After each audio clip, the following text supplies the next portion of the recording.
Master regular bail పిటిషన్పై రంగారెడ్డి కోర్టులో విచారణ జరిగింది. విచారణను ఈ నెల 9వ తేదీకి వాయిదా వేసింది కోర్టు. అటు జానీ మాస్టర్ మధ్యంతర బెయిల్ పిటిషన్ కూడా వెనక్కి తీసుకున్నారు. జాతీయ అవార్డు అందుకోవడం కోసం ఆయనకు కోర్టు మధ్యంతర బెయిల్ ఇచ్చింది. అవార్డు రద్దు చేయడంతో జానీ తన మధ్యంతర బెయిల్ పిటిషన్ను వెనక్కి తీసుకున్నారు.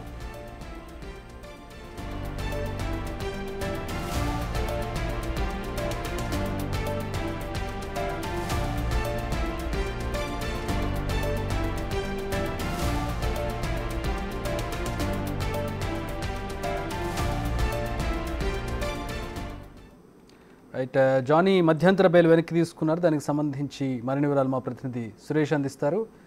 సురేష్, రెగ్యులర్ బెయిల్ పిటిషన్కి సంబంధించి విచారణ ఏమైంది? బెయిల్ రద్దయినట్టేనా?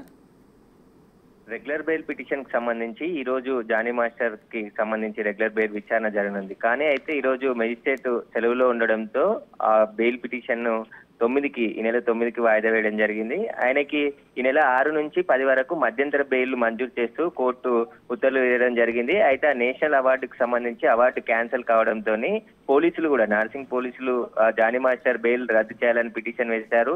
ఆ పిటిషన్ వేసిన సమయంలోనే జానీ మాస్టర్ అడ్వకేట్ కూడా ఒక మెమో దాఖలు చేయడం జరిగింది. మధ్యంతర బెయిల్ ని మేము రిటర్న్ ఇస్తున్నాం, ఎందుకంటే నేషనల్ అవార్డు రద్దయింది కాబట్టి ఈ బెయిల్ కూడా రద్దు చేయాలని చెప్పేసి మెమో రూపంలో కోర్టుకు అందించడం జరిగింది. ఇక 9వ తేదీన జానీ మాస్టర్ కి సంబంధించిన బెయిల్ పిటిషన్ పై వాదనలు జరగనున్నాయి. పోక్సో యాక్ట్ ఉంది కాబట్టి రంగారెడ్డి జిల్లా పోక్సో కోర్టులోనే బెయిల్ తీసుకోవాల్సి ఉంటుంది కాబట్టి జడ్జి 9వ తారీఖు వచ్చిన తర్వాత విచారణ జరగనుంది. Chakri. All right, thanks for the update Suresh.